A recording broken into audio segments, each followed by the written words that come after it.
Amakom krotihene ya nana kwaku atakra nana yi wose ebre aso wose atantenene ye adwuma pa wo enipa bi a wosusuo se ofri nkranza ahianchim wobuno East Mantam no mu ebetwa eja ato ne 4-bedroom house ene ne niema bi a ehun sika no kwa nemu ye pa Christian oforikuma etwaso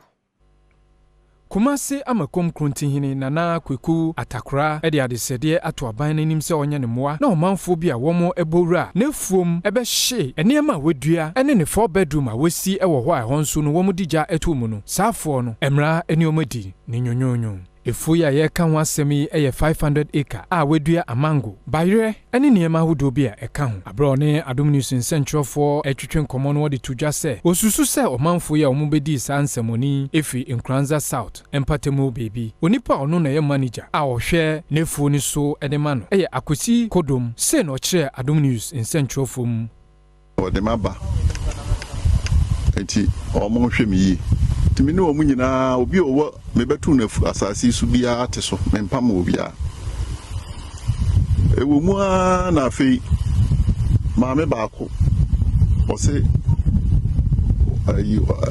ohini bi se asase no makowia am say na hima na de maame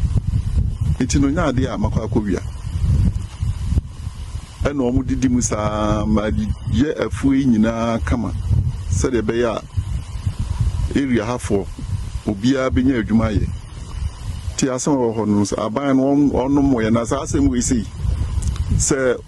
wa na woka se ope nipa ye bebo ama o me yakoso ye ne ye beyi etirim se ye beye adwuma ama o me yakoso no hwede de ye me nipa bi na ahyeda no mo ye sa omanfo bi a womo eye adwuma ewo efuomu ho enso ne Adom News nsentwofo etwetwe nkomo manfo yi a womo ebehye hoi ekwan a womo ede omo faaso na to ye waro no be se tengoyin ana akurumafo na wo se ahyemfo o mbetu so ye so ase eburu ye yakayaka wo ase twinye de chichi na hanyina be se more than 4 hours sana o mesi o mu here manager na ye na manager na se de be ye yani ye o mesi nchaje na manager no brother mu buru ye sa ase na manager adwane no mo de ko adwane si nu ha ho no e bo no mo dijatu apatanum na bundai no nya so mo buru ye de ya priye ho obuti so bi ndade na buruburu grass no bubok kwankwan bubok asi bubok ties ni nyina tutu se mo ba ya mani ahuni